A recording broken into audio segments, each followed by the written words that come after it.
jiki. 5. Ku wanke tufafinku bayan sanya su. Gaba ɗaya ya kamata wanke rigar bayan kowane amfani. Yayin da wando da gajeren wando za a iya sawa wasu lokuta kafin a wanke su. Yi amfani da mafi kyawun hukuncinku don tantance sau nawa za ku wanke tufafinku. Cire duk wani tabo daga tufafinka kafin saka su. Fitar da wrinkles da kuma amfani da lint remover don cire maras da gashi daga tufafi. 6. Yanke farce da farce akai-akai. Ba wai kawai hakan zai sa hannayenku da kafafenku su yi kyau ba, zai hana handles karyewa da sauran lahani ga farcenku. Gajerun kusoshi ba za su iya kama datti a karkashinsu ba kamar yadda dogayen kusoshi ke yi. Sanawa ka yanke farce yasa zai dogara da tsarin da kake so. Da yanke shawara la'akari da abin da kuke amfani da hannayenku a kullum. Idan kun bata lokaci mai yawa don bugawa a kwamfuta ko kuna piano, ala misali, gajerun kusoshin tabbas shine mafi kyawun zabi a gare ku. Idan kun fi son kuso mai tsayi, hakanan ma yayi kyau, amma ku tabbata a dace su akai-akai da hana karyewa. Da fata an koyi darasi akan sashen kiwon lafiyar mu na yau. Ku ci gaba da kallon Baina TV. Baina TV, connected to your world.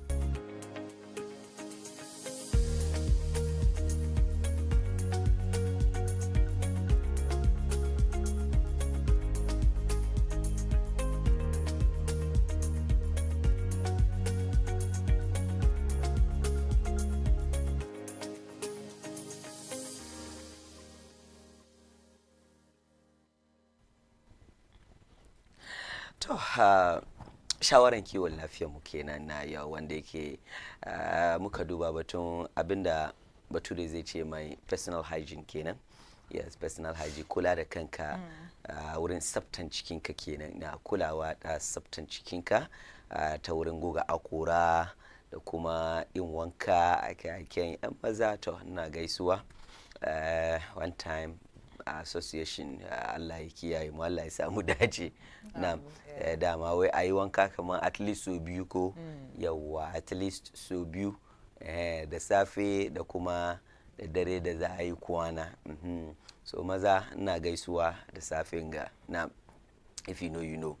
And batun so kajisha wurin guntaya sosin kafa da kuma hannaye. So this is a time where kaga wata nata na yazo kamar mami wata da yawa kuma abun an ce mugunta, yanzu nasu na ba wai gunta bane, kariya yake yi, ka gane abin sani. Actually, there's a way of keeping it neat. You can have a long nails and then still keep it tidy. Kaji pedicure, aduba ma, and then near kamata to shape ma to some the desired nails share ayima. So it's normal to do that. So if in the Canada, you have the time to take care of it. Why not? But if you think you don't have the time, the one that be the time. And so I got blade. So there is blade for you. Akwe blade kusa 50 pesos. Yeah. Blade man on 50 pesos go. I don't know. 50 pesos go. When they make one city because you Ghana get the high sense. Yeah. Yeah.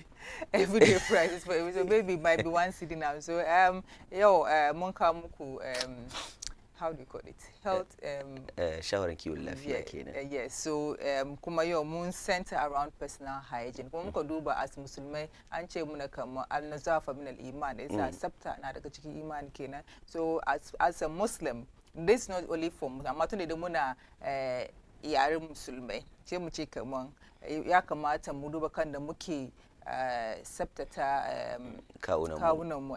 And then even not only ourselves but environment mostly addini mu ya bar mun gane kamar sabta na is part of iman, amma mostly aka shiga cikin community musulmai wurin ake gani dauda daban-daban which is not healthy. So today we hope aside aside personal hygiene ya kamata mu duba areas mu inda muka kuma every time ko da weekends twice a week a duba a gyara communities ne, so mu samu lafiya Operation Clean Your Frontage. Ana in every first, I think second week of Saturday. Oh, she did Ana in, but me haka ina yin kullum ba wai kaman abin shi yasa nake tambaya. Yeah, so I think at this point mun je for a break. Muka dawo, yes. Muka komo from the break. Mu duba briefly about the World Heritage Day, and then we continue with other segments. Mu duba ya ke ce ma before mu tafi kada ki kamar ki mata question of the day. Sure. Question for the boss. Now, do you believe that because of our customary marriage rights, white weddings are not really necessary in Africa? Kana gani cewa saboda al'adu da kuma gargajiyarmu ta wurin aure ko? White weddings are not really necessary in Africa. Wato ita aure ta hanyar zamani wanda aka kirkiro mafi yawa turawa su ne waɗanda suke ire-iren waɗannan aureya. Kana gani cewa saboda mu namu al'adu da gargajiya wanda dama muna yin ta a lokacin aure, ba mu ni da wayancan nan ko kuna gani cewa wayancan na zamani ko kuwa na turawa da mu manta da su mu amfani da namu. Domin Khadija, idan da yayi wedding for instance, ka gani cewa shi kaman irin kaman Friday ko Thursday shace za yi traditional wedding. Ki understand? Akwai traditional wedding wanda za zo a yi mostly da kente ko kuma irin African prints da sauransu ake sawa ake yin wannan traditional wedding nan. An gama traditional wedding nan shi yanzu kuma aje court, kin gane ko aje court aje a yi signing da makamancinsu. An gama da kotu kuma shi yanzu aje coci. An shiga coci shi ma za a je a yi shi irin kaman white wedding a haka, kin gane ko? To it looks like wedding nan da kanshi an hada kaman guda uku duka an yi. Amma ka duba su turawa wannan nan banda church wedding shi kenan. Domin me shi nan misali kaman shi Christian ne kawai, shi sashe na zuwa irin in church wedding shi kenan don faithin shi kenan ya je ya yi church wedding an gama. Wani kuma nan turawa da wanda muka gani ba su da addini fa. Dewa muna dai gani su tura dewa ba musulmi bane ba Christian bane. Ya yake wedding court, ana zuwa court aje da ring guda biyu. Aure nan contract ne da na mace da namijin nan contract ne, kuma kun je into wani agreement kamar yarjejeniya za ku yi. Yarjejeniyar shine me na aure ka kaza, ka yi kaza, na yi kaza, ka yi kaza. Suna su contract ne. Dama iri akwai templates yana nan na like dokan kasa. So templates ne na contract na yana nan. Sa'annan akwai wanda ku biyun kuka amince akai. She ku duba wani bi ma suna involve lawyer. Kin gane ko lauyoyin su mawo suna duba shi lawyer ta wangan ga yin magana gana matan ka ke yin gade ta cuce ka cikin auren. It's a contract. She a duba, she yanzu kotu a zo a zama, she a rattaba hannu a sa hannu.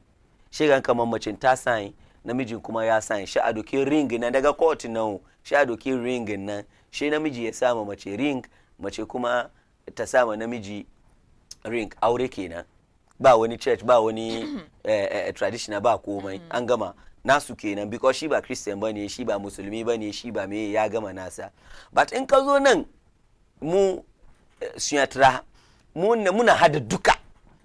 Gane ko ga wanda kakannin mu suka yi na al'adunmu na gargajiyarmu. Sometimes you listen to rich kamar yau muna cultural heritage day ga kamar da nace gado, ranan gado mu kenan, haka muka tashi mu ma that is who we are. Amma kayan kamar an je sha zuwa yi na mun je mu yi namu a ji a tattara mutane a yi aka kare na al'adunmu aka kare shi yanzu a je in ka shiga na musulmai ma yanzu haka akwai wanda aka je wai shawa night ko menene ban gane ba, kin gane ko akwai shi like an yi wannan. Akwai auren da ake so ma tun Monday kin gane ko har Sunday kullun da wanda ake yi, wanda za a je a yi koyon wani gargajiya daban. A je yau akwai na hatta ma na ga wanda suka yi aure ma aka ja ka doki al'adun Indians gane ko aka zo an kai a cikin. So the question today is saboda al'adunmu da gargajiyanmu, is it really necessary mu yi white weddings? Is white weddings necessary in Africa? Kindly send your answers to 0553683010. Ko me kace? Menene ra'ayinki? Well, there's no way they can do away with white weddings. White weddings. To me, some of these churches in the Sukazu so made the Shima dole. Meanwhile, the customary marriage, on its own, it's a wedding. It's a wedding. It's a marriage ceremony. Regardless, go Anje Asori ko ama come I'm brainwashing, so I'm very soon gonna come in the kind traditional wonder heritage in Kaya Kamata Kaji also Fukuma Ezoya, white dress maybe when also Fukuma Ezoya blessed cane marriage and Sana Aganica Mankai. I know you can do the customary marriage. Hakakawe Anka Domiko Shima, it's been it involves both parties. Exactly. It's as the one witnesses, maybe Canada way, maybe one leader can say as a witness to officiate the marriage. Shai Angama, you become husband and wife. Amasha can come on and you won't because by a yerushi. Kagan she Saturday quickly I come I customary marriage. And then Ungaria why she actually come Zaji I in a white wedding. Meanwhile, it's something we are learning from the Western world. So back to the Korean culture. Exactly. Our culture, just like you said, the nurse name she's a Christian. I think Kamanze our react mate J wouldn't also for bless our relationship. But Christian until white wedding years old. I can customary marriage in Don't you even think the imam ko kwa pastor nan da kanshi ma wurin traditional wedding na, yeah, because you're a Christian ka gane ko, and you believe in prayers, so wurin traditional wedding na ma you pray ya abin na ya advice su ka gane ko, you're born su together ka gane ko, so your faith in na kar ya zama to cewa faith mu na faith mu as Christian ko Muslims na bai gwada kamar muka yi ba mu ya mu kara faith mu cikin traditional harkan mu nan ko ba ka duba addinin musulunci kamar misali addinin musulunci bai yi wasi da gargajiya ba, kawai gargajiyan da ya karo da addini ka gane ko she yayi wasi da wannan, amma gargajiyan mu na abin ga annabi bai sa fugu ba ai, amma fugun na gargajiyan mu ne gane ko.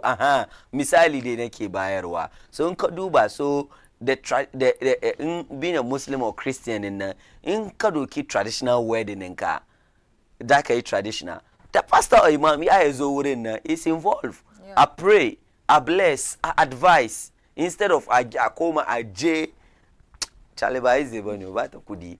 So sauran ne mu dai mu fadi namu. Jama'a su ma su send mana wato amsoshin ku 0553683010. Today being Heritage Day. Now we doing away with our heritage and muje mu doki wani heritage daban. Yes. So at this point mu je break ko. Right, she mu dawo da the real heritage day inshallah, the real heritage segment inshallah. Ku da kace mu.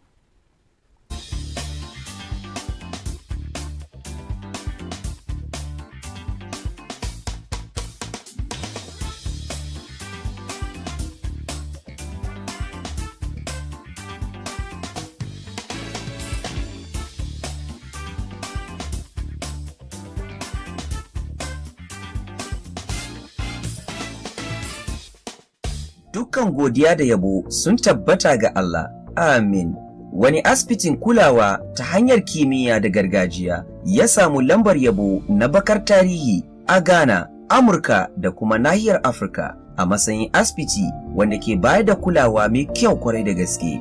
Asibitin Amin Scientific ce cibiya da ke bayar da kiwon lafiya ta hanyar babban fasaha wanda ke bayyana duk cututtuka kuma ya warkar da ku. Sun taka rawa wurin magance cututtuka na yau da kullum. Akwai kwararrun likitoci masu kwantar da hankali wajen kula da marasa lafiya. Asibitin Amin Scientific na kuma ba da kulawar homeopathy, naturopathy da kuma reflexology. Shin rashin aihuwa ne ko wani cuta daban? Kada ku dubi ko ina, insha Allahu, Amin Scientific zai warkar da ku kuma ku shaida kamar yadda mutane da yawa a Ghana da kasashen waje ke yi. A Accra, asibitin Amin Scientific Herbal yana dome bayan Smith Flat da kuma Lashibi, Klagon kusa da Ashaman Under Bridge. Amin yana da cibiyoyi da yawa a kasar Ghana. Za ku iya samun su akan wayannan lambobi domin gane cibiya mai kusa da ku. 0244-227-192 ko kuma 0207-229-505. Amin Scientific Herbal and Alternative Hospital. Allahu Shafi. Allah shine mai waraka.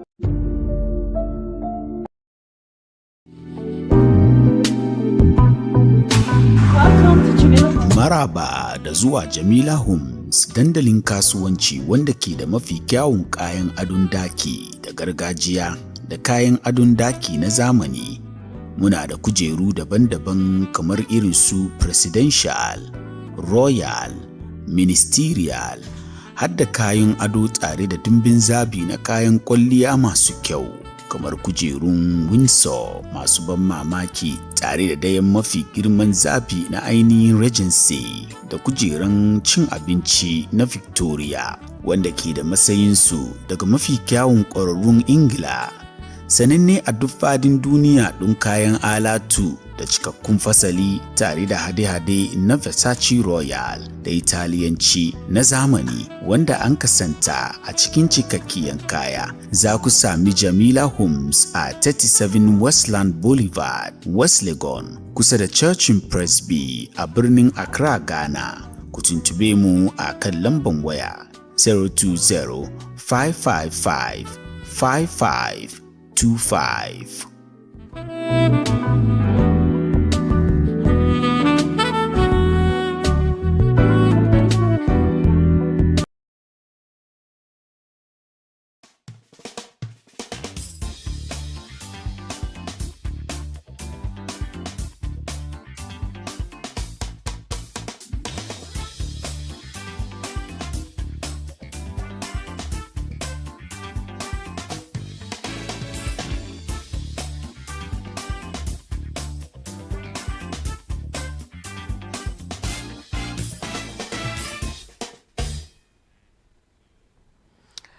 Barkamu da dawowa daga wannan hutu na dan takaitaccen lokaci. So yau ita ce rana da watan duniya ta zaba na bikin watan ranar gado na duniya. Watan ranar gado dai don heritage gado kenan da muke da shi.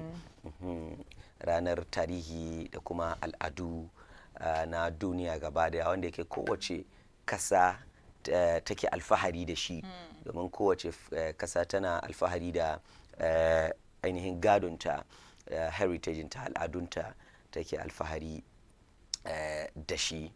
An ka duba wannan biki kuma shekaru da dama kenan da aka soma ko kuwa aka yi watan declaring wannan wanda ke a shekara 1992 watan 1982 kenan. Yes, so 1982 aka soma ainihin wato wannan International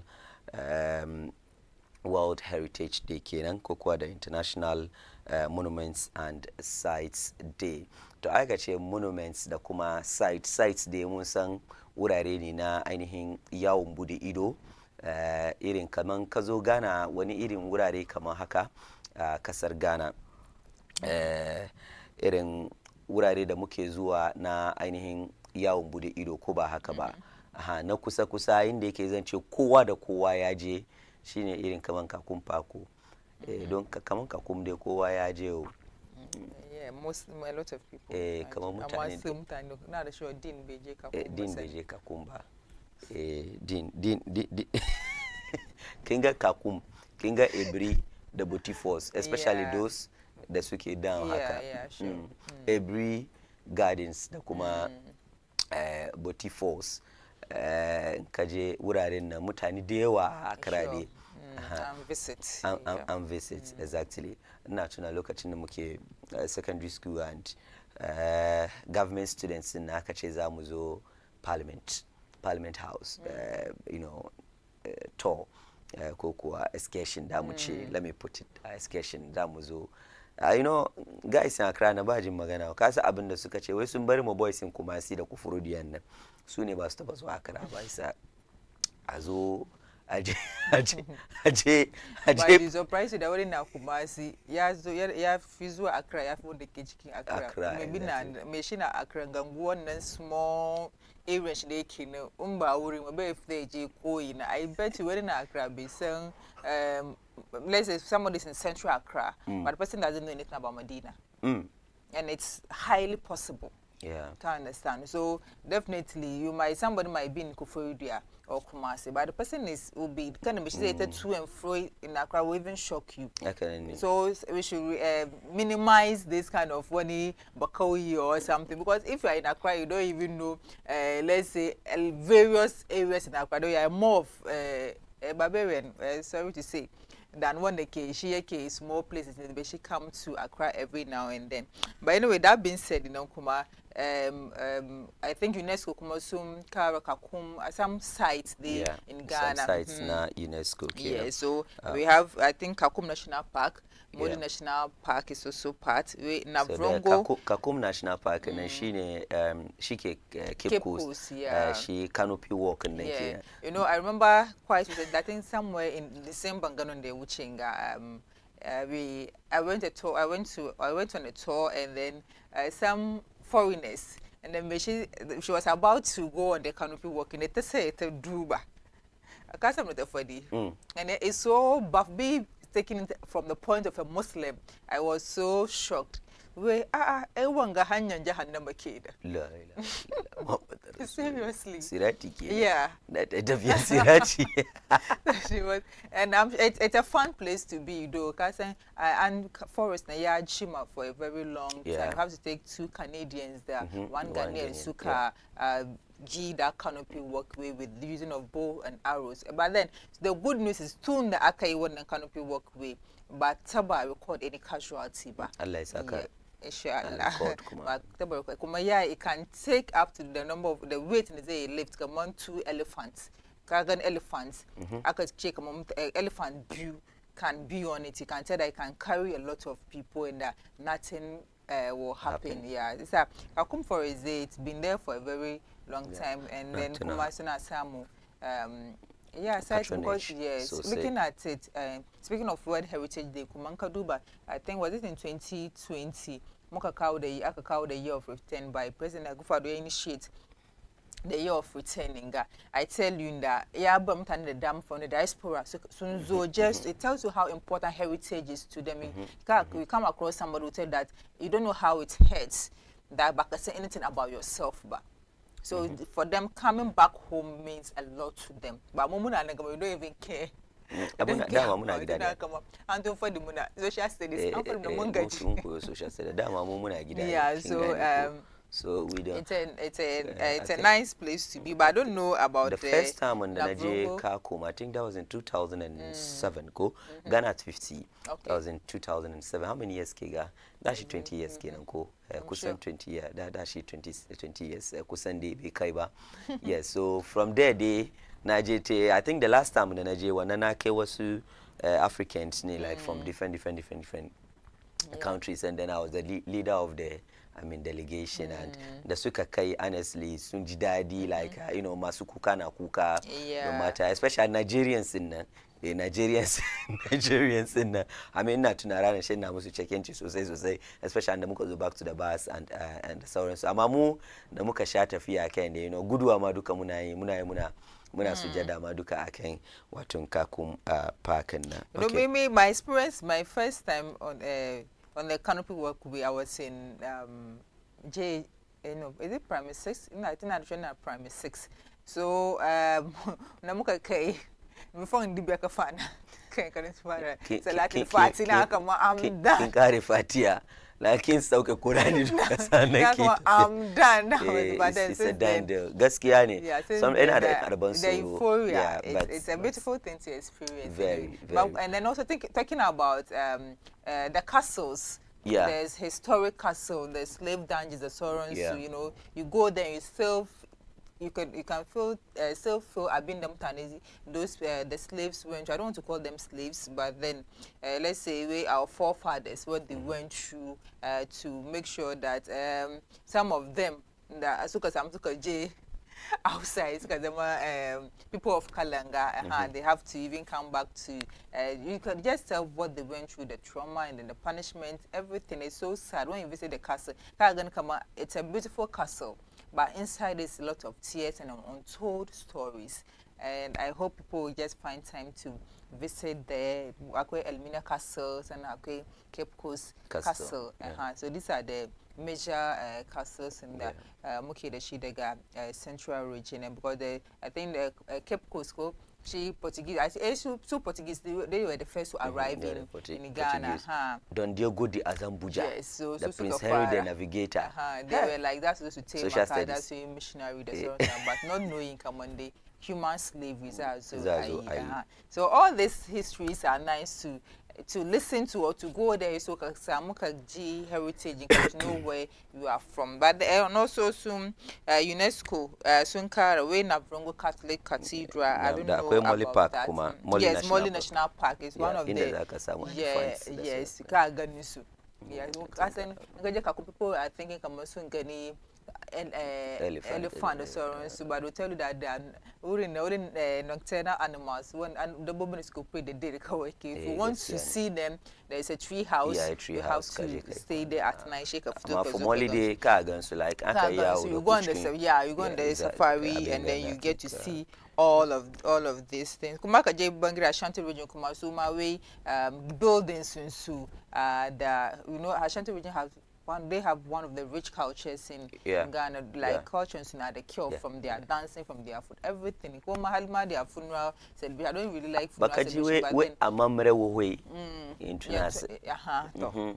Watomba yari gargajia. So that's one thing I really respect about them, because of yanda suka hold heritage in susuna gani kamanchale amamre nende ba imi ba gishi exactly. Yeah. So for them they call like Basu said that to some, even speaking about our question of the day, there's no way an Ashanti will do away with their customary marriage and then go in for a white wedding. There are gara me share about white wedding na customer toga view kakumpa. Yes,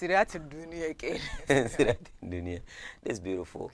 And Nikaje akwai kinsa akwai the 7 walk and then the kuma 3. Yeah. Akwai within 7. Akwai kuma yan 3 na. So nkaje kaga kaman bakaya.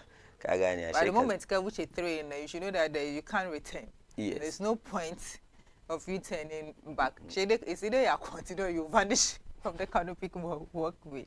So she came and then every morning, I'm gonna go check and call on the survey and I check.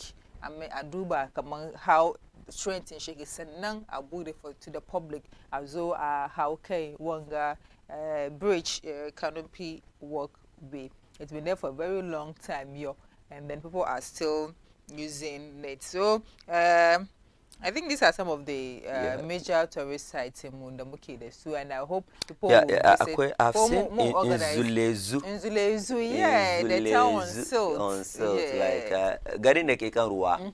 Nzulezu. We have some.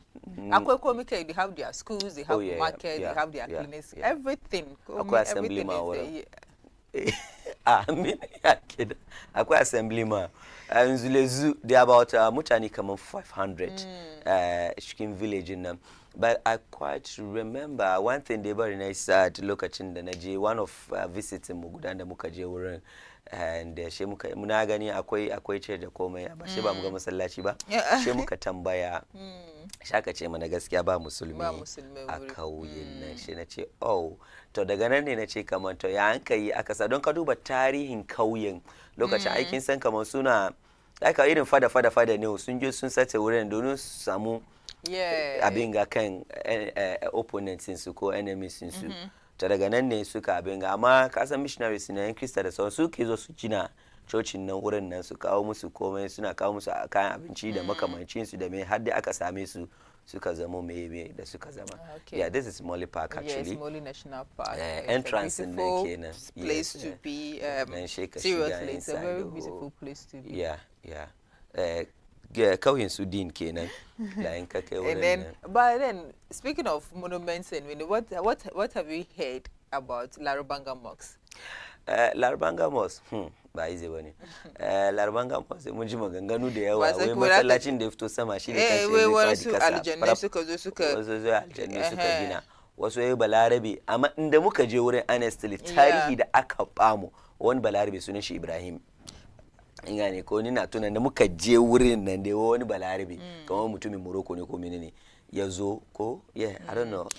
So from monuments, Ghana monuments, Sumaway, a trader, an Islamic trader, Mesuna Ayuba, so you could be Ibrahim Ayuba or so she Yazo, and then he was traveling through the area and they built one mosque. Why? Because according to history, way yai mufalki she yagan kama anche mai kama yagina masallaci, and then he was instructed to build a mosque. That's how come you build on a mosque. Muka ji kamar masallacin inda ka je wurin kowane addu'a zaka yi. Allah sai ka bi masallacin ba sai wanda suka gina masallacin nan ba. So it has been dated back to 1421. Okay, so that's the Navrongo Catholic Church. Cathedral. Na Navrongo na kuma kenan. So shi ma wani ya gina ko. I'm sure definitely. Da yake zuwa shi ya gina shi mai mafalki shi aka ce ya gina ko. So I mean with the Larabanga na tuna wai ya ake ce mai wanda mai shi ke gina wani like in ya kai wani wuri in gari ya waye sha kama abin ya karu in gari ya waye abin ya karu, and the reason why the color is black and white way painting na ya use charcoal kinga charcoal na ya mimis ne shi sa aka sa ruwa shi doki ya biken da kuma toka wurin white nan ashes nan kenan toka shi sa wurin white nan toka kenan wurin bakin nan kuma charcoal kenan, amma da aka waye gari ana so a maintain shi yanda yake nan no shaka yi me shana zuwa ana bin da shi. Ina tuna kamar sallan lasar na yi wurin nan lokacin da muka je in ka sauka kasashe ka je wai wani mystic stone ko mene mystic stone muka kai wurin mystic stone na shi suka ce mana wai in ka biya kudi ko wani addu'a da aka yi. Anyway, yayi kaman ka je what is this name? Booty Falls. So you say Booty Falls. You know the palm tree with three heads. So when can so twins, stone kuma wurin na. You put money, you sit on it, and then you get twins. Akwai wani abokina da muka je Allah ya kiyaye shi ban son kira suna ina tuna lokacin it worked for them. Yeah, so ga community center nan kenan kusa da inda assemblyman ne yake nan. But this is, you know, the fascinating thing about this is kinda an yi da ayake kiran shi bamboo sticks. Yeah. Aka yi da gini, no, and then they are still there with their strength, go music and nothing is happening. Ana flood akranga. Ana flood maruwan da ke kai gari da ke kai ruwa bef. So Accra sha sa mai piles kenan mana. Just maybe. Ala yan two piles. This is beautiful. This is beautiful. In the Santorini ne da this time an je vacations wuri akamata fa na zo yanzu vacation. Oh yes. And I think the Ghana Tourism Board kuma to try as much as Larabanga Mosque the black and white. You know, the architecture is very unique. Yeah, it's very unique, and then no, because of Kandeke, ko an aka fadi maka aljanu suka gina wani, or it's strange. You believe it because you've never seen such a structure anywhere before. So anyway, and they Ayuba ya gina don ya samu, he had a dream come a gina wanda masallaci. So I think quickly akamata mu je mu duba Dumso Vigil da happened daga Kumasi. So Malamini gaskiya is on standby with zai kawo mana reports in the yan Kumasi suka react towards Dumso, because we're in this country. Kana tunai lokacin ma vigil da aka yi daban-daban here in Accra.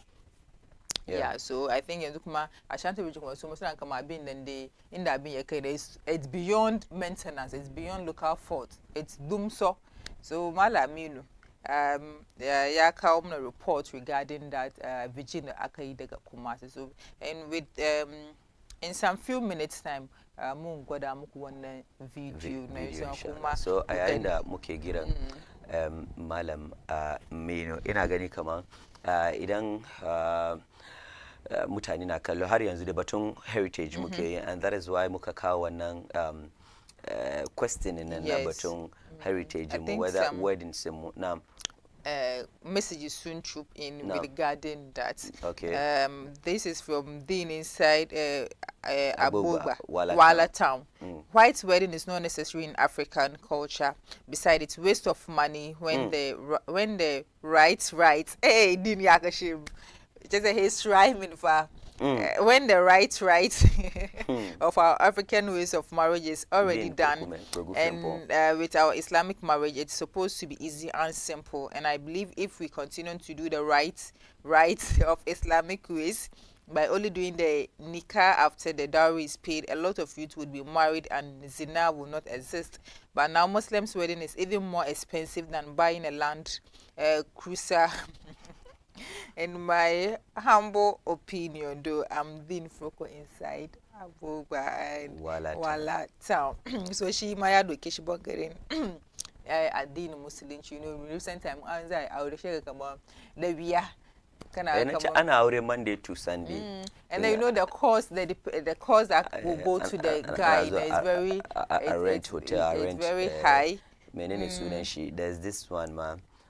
When does that ladies na aje restaurant, bridal shower, anje restaurant, and akwai na bridal shower, akwai na restaurant bride to be, akwai ba easy bane. So another one come away. Our heritage is our identity. We employ other people's heritage if it's compatible with our original heritage. If not, we discard it.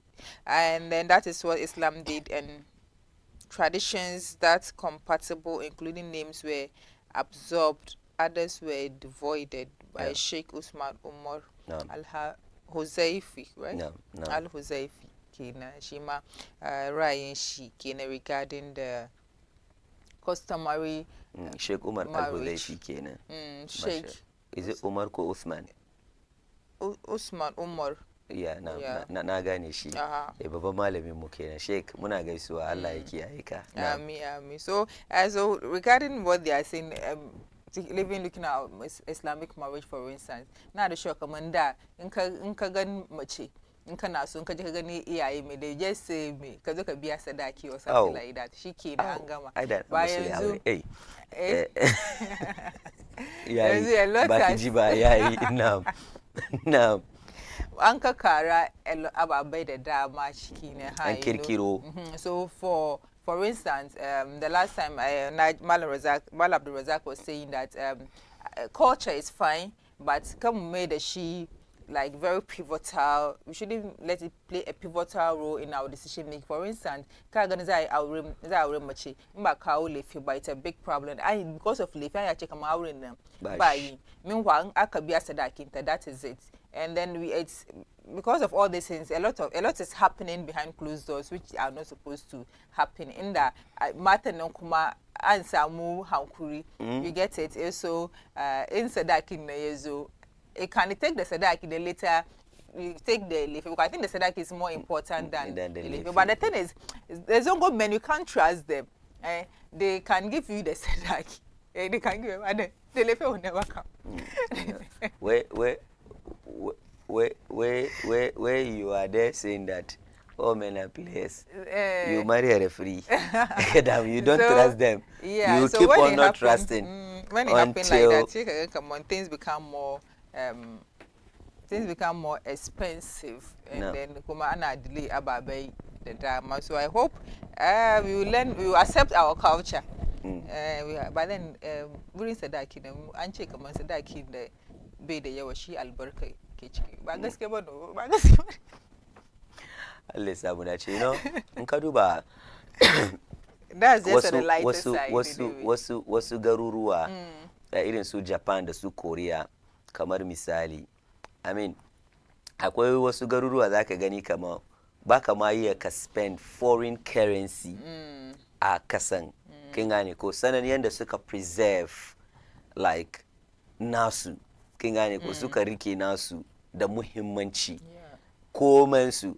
So inda baka zuwa ka ci ma wani foreign currency kamar yanda yau Ghana dala ya zama ruwan dare, kusan man ce kamar yanzu mun fi cin dola ma kasar Ghana yes than mun fi cin kasar dola a kasar Ghana dan wasu Ghana cedi mu da kanshi kin gane ko to wani kasa na baka zuwa ka je ka ci ma foreign currency a wurin kai ne wa ba ka je ka yi wani foreign aure wurin in ba auren da aka recognize a garin ba auren kawai ba da ma other heritage na kasan da kanshi ka gane kai ne wa to sometimes nan kuma ina batun leadership da makamancin su kuma yana a cikin and when I say leadership ba batun political leadership kuma nake fadiwa and has to do with a lot of sensitization as well. This is who we are and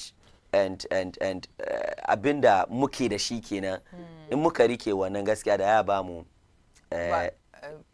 but I don't think education is playing a pivotal role here because in Gaduba, that side, let's take it from the perspective of more Muslim, for instance. Earlier, I between Sadaki, for instance. So much in an element and it's beyond you giving her something minimum as Sadaki. Which is the saying today. Yes. So because of that, but she will not accept. She's not going to take anything beyond certain amounts. So because of that, I think education can play a pivotal role in our change. Because in Nigeria school, so why come when you come to marry, you not follow the procedure that I have to have a luxury marriage because I always say one thing. Cut your coat according to your size. Okay. You just cut your coat according to your size. In kamar irin wannan mace kake bukata sai ka je ka dogon kayya falillahi alhamd. Right, ina ta ma Malaminu gaskiya yana a kan layi dangane da wannan Dumsov video a wato yankin Kumashi. Malaminu gaskiya, salamu alaikum. Salamu alaikum Malaminu. Wa alaikum salam Malaminu. Malaminu gaskiya. Malam Amir Ango. Malaminu ina kwana. An tashi lafiya, alhamdulillah godiya muke ma Allah. Masha Allah ya Kumashi. To Kumashi alhamdulillah. To Malaminu mun ga wannan Dumsov vigil a Kumashi menene cikakken labarin? Malame ka san wannan lamari da batun ɗauke wuta inda 'yan kasuwa ke dukawa cewa yana koma da kasuwanci su baya. Ina da duk fadin gane ne wannan ke faruwa ko gidan talabishin ma gidan rediyo ma an da cikin tura shi kudan an ɗauke wuta idan ba ku da inji shi ka ga watan program kun shi ya tsaya nan. To haka kuma 'yan kasuwa ke cewa musamman ma masu da kayayyaki wanda ake sa ma fridge da sauransu kamar kifi, nama da sauransu. Haka kuma ma'aikatan tsare-tsare na wato kere-kere wato magazin kera wanda ke ayyukan motoci da sauransu. Tuma wasu sa wasu kaka domin mai in ya kama an buta ka gyara wani lokaci in ba da wutar da za ka yi ka ce gaba aikin da kai shi ka ganto da aiki ya kuma baya. Haka kuma waɗanda ke kalla na ruwan sanyi kaga lokacin zafi ke nan muke ko ba da zafi yana don ruwan sanyi ne ya sha su kuma suna kokawa cewa yanzu suka je wurin ɗaukar ruwa su je su sayar wata masu firiji sun ce wai babu wuta kuma an da wutan ma kuma da tsada so shi ya zama wani kamar halin haƙulayi al'umma ko masu kasuwanci wanda ke amfani da wutar lantarki suke ciki wanda shi ne wannan wanda a santin democrat amma in za mu duba a santin democrat suna da alaka da jam'iyyar na ndc domin kuka duba shugabannin a santin democrat yawanci su shugabanni ko kuwa masu sadarwa ne na jam'iyyar ndc a mazabun da ake da shi kuma mazaban asuwaki haka wata masu zaden boy shi ne magatakardar a santin democrat shi kuma shi ne communication officer na jam'iyyar ndc a mazaban asuwaki haka kuma kace wa farko president su shi ma wata hukumar sadarwa ne ko kuwa mai sadarwa ne ta jam'iyyar ndc a mazabar ofurkom haka kuma kaje banki na duka su ne suka gamu suka cikin wannan kungiya na asanti democrat wata wannan bidiyon na suka yi sun ce wai mati ofurkom pompe ministan makamashin wuta na nan kasar ghana wani lokaci an ce wai akwai duk sun ce wai ba duk sama ne wai duk ne siya ne aka ce to da ma a yi sa tun da yawan yadda ake dauke wutar kamar yaro yake zaune gaban talabishin yake kunnawa yake kashewa kasan yaro kuma in ya samu remote yana wasa da shi kunnawa da kashewa wata shi ne dum so haka ke tafiya so sai shi ma to baka furo kuma jawabin da zai bani ko amsar da zai bani shi ce in dai ba su amince cewa a matsala ne ake gyara ba to su je su ba da nasu tsari kaga ya wusatar da al'umma ya sa sarki da muka zo cin wuska kuma a ganin cewa yana da a ce shi mataimakin Alhaji Dr. Mahmud Bawumia na takarar na zaben da za a shekara 2024 inda yana son a ajiye shi a matsayin na wata mataimakin shugaban kasa ya irin wayannan kalamai shi da in suka samu mulki ya kenan zai tafiyar da lamari na kasa abu ne wanda suke ga cewa bai dace ba kuma aka ce wa Amari Power Plant wanda ke abuwa daga garin jihar Gabas abu ne wanda yake an doko an kawo jihar Ashanti nan kuma wai bashin da aka ce aka doko wannan Amari Plant aka kawo nan jihar Ashanti abu ne wanda yake kudin da aka kashe ya wuce misali domin a ce wai dala miliyan 35 aka kashe wurin doko wannan Amari Plant to an sa Amari Plant wai ba abin da ya musu ciwo a fadi su a Ashanti da mutane wai canja sunan da aka yi mai cewa Ashanti Power Plant K1 so shi America K1 Plant wai abin da ya dame su kenan wai me yasa ba za a bar sunan na Ameri ba wata kuma ce Ameri an tuna cewa tsohon shugaban kasa John Dramani Mahama shi ya kawo wannan Ameri Plant inda jam'iyyar NDP wannan lokaci suka ce wai bashi ne aka sa kasa kuma kudin da aka sai wannan Ameri Plant kamar an ya wuce kima to amma yau su kuma suna tambaya cewa miliyan dalar Amurka miliyan 35 da aka dauki aka kawo Ameri nan da kuma shi da yadda aka sai Ameri nan in za a kusanta ya kake abu ne wanda yake babban matsala sai shi jiya sun fito sun yi tattaki kuma ganin cewa jiya shugaban kasa na Ado Dankwa Akufo-Addo Showboy ya zo jihar Ashanti domin aiki da kan wannan riyad Kumasi plan nan shi ne suka ce a'a ba za su tsaya nan ba kamata su nuna mai cewa a'a dauke wutan da ake yi ya bar waye su sun zama talakoki ya bar waye su ba su zuwa aiki mai girma mai alfarma mutum ko sai tutu aba biyu wani lokaci watanni da kalilan da suka gabata ya zo nan jihar Shanti ya je ya gaida mai kujerar zinari mutum ko sai tutu aba biyu mai mutum ko sai tutu aba biyu ne da mana zai je wurin nan ma to da ku kai na ciki ya ce mai wai ana dauke wutan nan ba sanar da al'umma yanzu haka kayayyaki shi da dama halin da ke sanadiyar dauke wutan da ake yi abu ne wanda yake yana da damuwa zuwa babance kashi Ashanti Democrat shi lokacin da suka shirya zanga-zanga ko ko tattakin da za su yi na fitin nan daga aunazar shi da suka fara tattara bai kai wani lokaci ba shaida shugaban kasa na Ado Dankwa Akufo-Addo Showboy ya fito inda aka je aka yi bude kai kuma sai Plan Power inda aka yi mai take K1 yana zuwa ina jin da ya kyau ne watan waɗanda suka tattaru ne za su wannan tattake bihu suka yi ma shugaban kasa shaida motoci suka dan dinkirta kaza domin kusancewa sun so su hau kan titin nan su yi wani abin da bai dace ba gaskiya jami'an tsaro su yi kokari suka yi gaggawa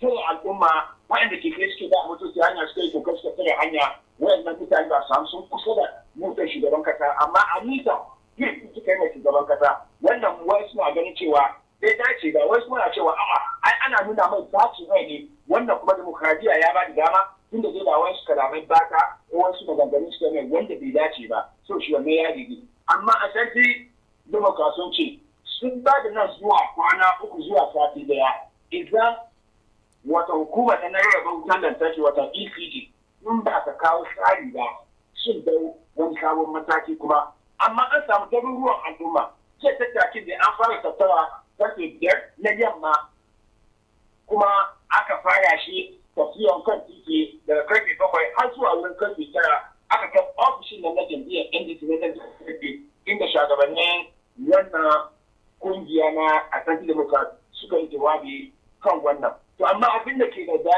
damuwa ne kuma yayin da suke tafiyan nan jami'an tsaro dama shi kiran jiya da aka yi magana sun sake kiran waɗannan kungiya cewa da su dakatar da tattakin da za su domin shugaban kasa na gari inda lauyoyin wannan kungiya suka sai daga wato da Usman kwa da Lawyer Anis suka ce ba wannan ne zai sa su gana wannan shugaban kasa na da dole tattakin shi yayi kashe dai yan sanda yanda suka yi niyan zuwa wasu ba su nan ba za ku amma mun ga wayansu yan sanda da ya fi uku da wanda ba su cikin riga sarki wata ba su cikin uniform kenan wanda suke ake ce musu CID mun ga wayansu kamar kalilan wurin nan suna sa ido suna ba da tsaron wurin nan abin da ya faru jiya macin jiya kenan wanda tattacin da a san doka wanda ke da alaka da jam'iyyar nan NDC suka shirya ana jihar Ashanti. Malaminu daga cikin bidiyoyin naga ana rike da wato candles bi mana ana duba hanya kenan ko ba wuta kenan ko. In ka saurari maganganun da suke sani sun ce wato wannan batu na dauke wuta rana dai ana yin dauke wuta su biyar su shida ba sanar da al'umma wani maganganun ma sun ce wani ana yin daukan wuta 10 so da shi yammacin nan lokacin da a fara tattaki na waɗansu wajaje an da dauke wuta so da shi wani su yi tattakin cikin duhu so da ka zan wani ya kunna abin nan kyangar ka zan wani kuma ya kunna boda ka zan wani kuma wannan tsira na kwan shi ka zan waɗansu ma sun aza ne suke duba hanya da shi abin da ya faru jiya kenan wai ka su duba hanya so da suna tafiya an ya dauke wuta mun an dauke wuta ba su kan abin da zai yi ba wani zai iya yi musu mugunta. Waton idan na fahimci maganarka da kyau mafari a yi wannan zanga-zanga saboda shugaban kasa ya zo a Shantiriji ne ko kuwa saboda shi Ameri Power Plant ɗin da aka kawo kuma aka canza mai suna wanne saboda za a je a nuna damuwa a gwada wa shugaban kasa da ya zo ya san cewa ana kashe musu wuta ko ana ɗauke musu wuta a'a Ameri Power Plant ɗin da aka canza mai suna bayan an kawo shi ainihin Ashanti Region don ka fahimtar da mu cewa wannan kungiya na Ashanti Democrats shin ce kaman mutane ne na jam'iyyar NDC ko ba haka ba? Haka ne suna da alaka da jam'iyyar NDC. Kwarai kuwa so menene makasudin wato zanga-zanga ɗin saboda shi Ameri Plant ɗin ko kuwa sun je su nuna ma shugaban ƙasa wanda ya zo gari jiya damuwarsu. Wai zuwa fada ne ya gamu da cewa sarki ya yi kira. Dama kana neman ka je fada shi sarki ya yi kira ka gaba ciki nan. Wannan tattakin da aka shirya ne an shirya gabanin shugaban kasa zai zo nan jihar Ashanti ba an shirya saboda ai su sun shirya kamar sati din da yake su da yan sanda su tattauna. Aka samu ran da za a kai da wannan tattaki. To amma daga baya suka samu labarin cewa shugaban kasa zai zo nan saboda ya yi bude kan Ameri shi ne yasa suka saka wannan batun kuma ciki cewa suka sa batun Ameri nan amma tattaki ne aka shirya shi na nuna dacin rai yadda ake yawan dauke wuta kuma a kawo tsari na dauke wuta wanda ake ce na tarfili wannan da aka shirya kai manufan zanga-zangar kenan a daina a kawo a magance matsala na dauke wuta in kuma ba za a iya magance shi kai tsaye gaba ba a kawo tsari wanda zan san kamar a'a nan ga gidanmu a babu extension za mu samu wuta lokaci kaza zuwa lokaci kaza don lokaci kaza ba za mu samu wuta ba wannan da suka ce a yi to amma ya zo ya dace ne shugaban kasa kuma ya zo ne da kai kan wannan ya zama da kuma ta hanyar da suke za su fara wannan tattaki ya zama da shugaban kasa kuma za shi masaukin shi inda ya sauka bayan ya gama da kai kuma shi plant ta wannan ya zo shi kamar yadda na ce wato zuwa fara ne game da cewa sarki ya yi kira amma ba saboda don an kawo Amerin nan ba saboda canza ma Amerin suna ba a'a an yi shi saboda dauke wutar da ake yi duk da ake yi a kawo tsari kuma a yi kokari a magance shi cikin gaggawa. Right, so Malaminu tambaya na karshe shine a halin da ake ciki da yanzu game da tattakin da suka yi da kuma damuwarsu shin akwai wani jawabin da aka zo aka musu sun samu wata jawabi ko kuma me ake cikin yanzu haka? Yanzu haka aiki aka yi kuma jiya an gama wurin karfe 10 na dare domin sun gama su shahararren da suka shirya wannan tattaki sun gama jawabin su ne karfe 9:47 watan 9:47 suka gama jawabin su. So shi kan bar wurin nan ma ofishin jami'ar NDC na jiha wata a makwabci nan mun bar wurin da bayan karfe 2 da mun muka bar wurin nan na dare. Right, Malaminu mun gode barka da aiki kuma da wannan rahoto da kai mana shi ai hakuri a ta bibiya al'amarin duk abin da ya fito a cikin kada mu bar jama'a baya mu sanar da su kamar yadda ya kamata kai ma barka da aiki. right, malaminu gaskiya kenan karja kin gan candle nan ko wai suna tsoro a ja kashe lights kuma suka iya. eh I think the lead guy is an actor, right? No. One that can lead in Sydney. Yeah, I think he's a Kumawood, one of the veteran actors. Veteran actors in Kumawood. I don't know. Anytime I video, come on, actors. Suzuki, well, they're not actors. No, yeah, actors. Bangere Accra. Because we saw the likes of Yvonne Nelson, Prince David Oseide, Gasuneni the Soro. So one Kumade Kamashima is an actor, Kumasi actor who is leading the Golden Gancras delegation. Oh, the vision. Anyway, I'm gonna answer a solution to that, inshallah. They look at with the newspaper. All right. So quickly, muna da daily guide kan watan.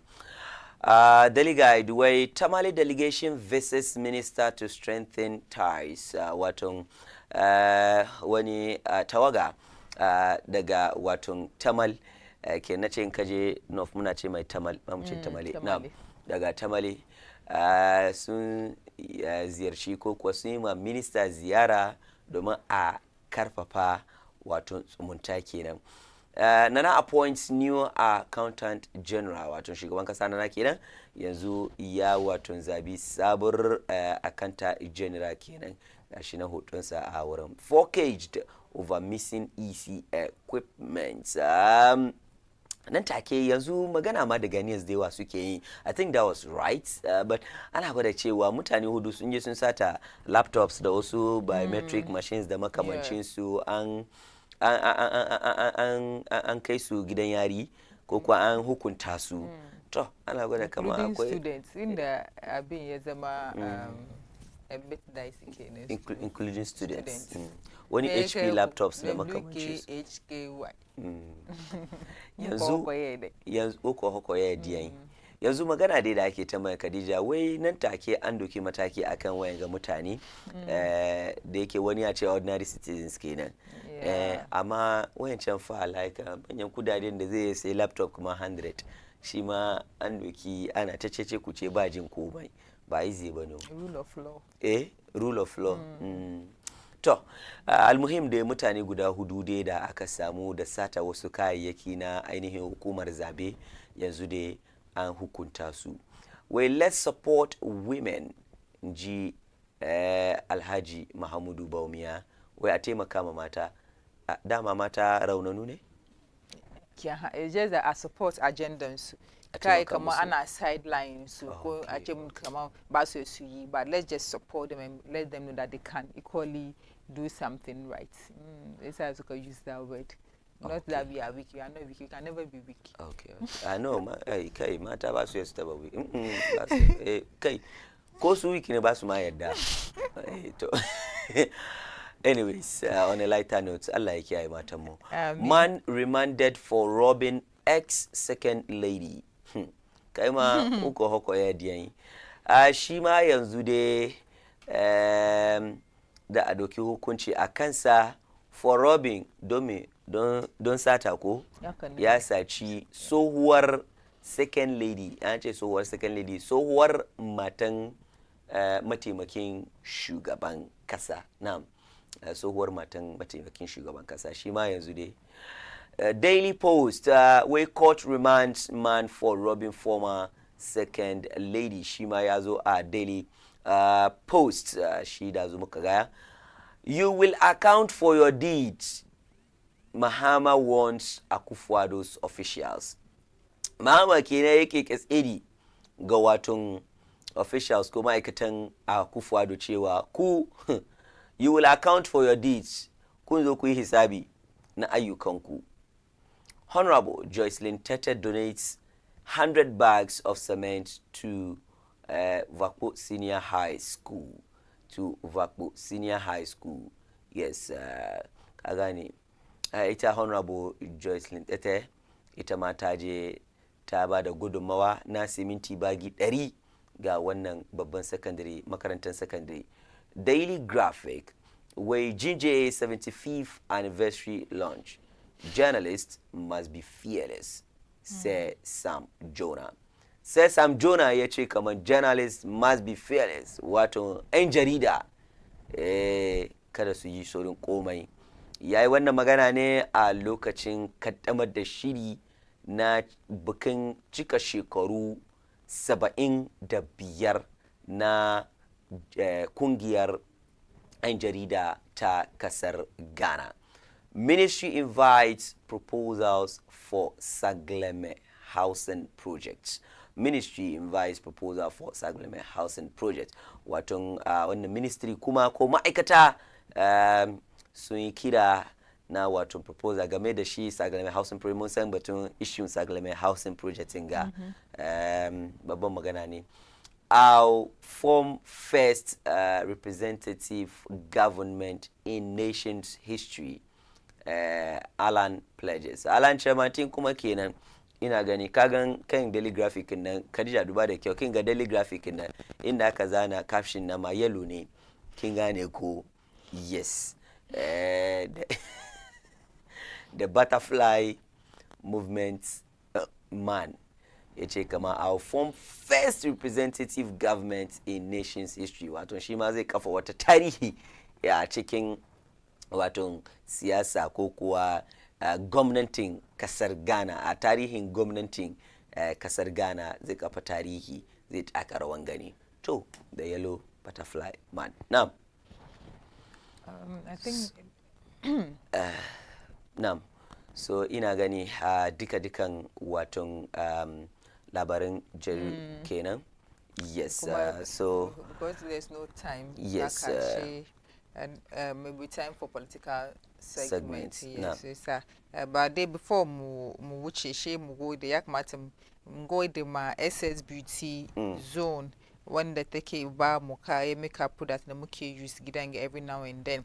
Muka gan kamar da safi mu zo nan with our glowing faces she dai mu ba ga da fuska na ya kwanta ba. SS Beauty ka je kai skin care SS Beauty. Aside makeup suna say the kayan skin every day I always say that maintaining your skin is very important. Ba kullum you can't cover your blemishes every now. Yakamata, you should have confidence in your skin. There are days that yakamata you don't have to put on makeup. They could tell that oh you are this. Kamar ni aka bayi makeup ba kaga ma product SS Beauty ne nake amfani da shi na with my chest kaga camera mana capture ko in cire space ne su ga da kyau. Ko haka kuwa ko diwa lokacin sallah kai zai yi alwala I take off my makeup and then I still the same without any blemishes and all that. It's important. Tuntum na hana haka ne ba ka bai kwata ka bari cikin kai kaman kafa. No. So it's important to pay attention to your skin. San kana son all the authentic skin. Yanzu haka skin care na ya zama occult ne o.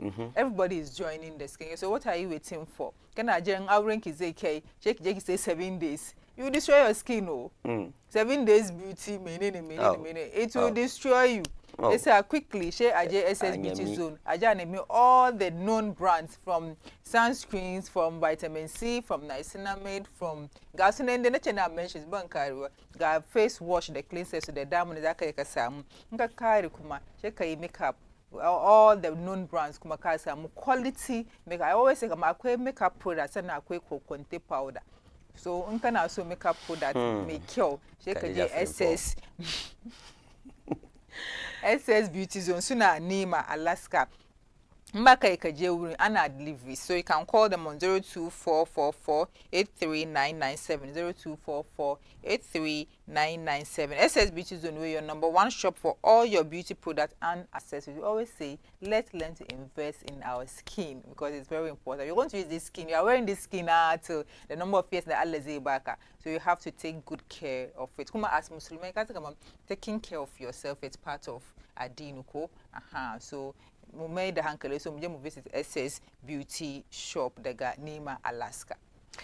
Right, Amin Scientific Herbal and Alternative Medical Hospital. Amin wai Allahu huwa shafi'un, Ubangiji Allah shine mai waraka ko mai kai damunka. Kaji Amin Scientific Herbal.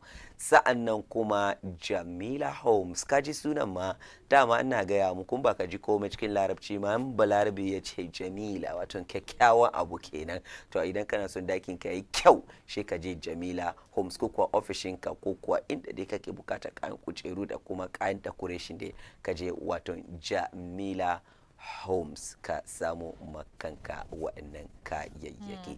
Yan ina gani kamar shirin nan na political discussion na political segment wato siyasa kenan. So zan samu wakilai na wato jam'iyyar NDC da kuma jam'iyyar NPP za su yi bayanai su ba kamata ka kawo yan butterfly movement ko sun kama halin da ba butterfly movement. So butterfly movement ya kamata yes, samu reps in butterfly movement yes next month inshallah mun samu reps in butterfly movement su ma su zo su gaya mana me suke they have for Zungu. Yes, it's very important. Menene jawabin su game da ababen da ke faruwa a kasa.